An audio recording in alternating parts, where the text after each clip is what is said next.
মাননীয় স্পিকার, আবারও বলি, জুলাইয়ের রক্তের উপর দাঁড়িয়ে এই সংসদ, জুলাইয়ের একটা প্রত্যাশা ছিল, একটা মাত্র স্লোগান ছিল, উই ওয়ান্ট জাস্টিস।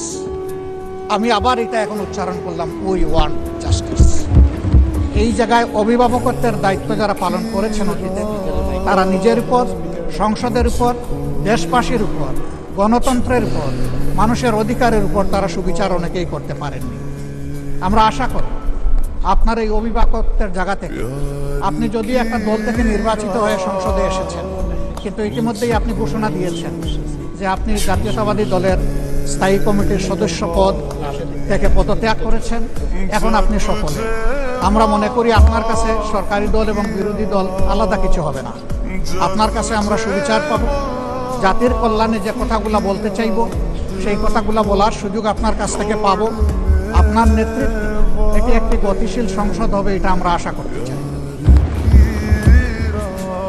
আপনার মাধ্যমে সমাজের সকল অসঙ্গতি, অন্যায়, অপরাধ, দুর্বৃত্তপনা, এটা রাজনৈতিক হোক, অর্থনৈতিক হোক, সাংস্কৃতিক হোক, এই সবগুলার অবসান করতে এই সংসদকে কেন্দ্র করে এই প্রত্যাশা ব্যক্ত করে আমি আপনার সুস্বাস্থ্য, দীর্ঘ হায়াত কামনা করছি এবং সফল নেতৃত্ব আমি কামনা করছি, যে আপনি অভিভাবক হিসাবে ইনশাআল্লাহ সফলভাবে নেতৃত্ব দিবেন। আল্লাহ হাফিজ। আসসালামু আলাইকুম ওয়া রাহমাতুল্লাহ।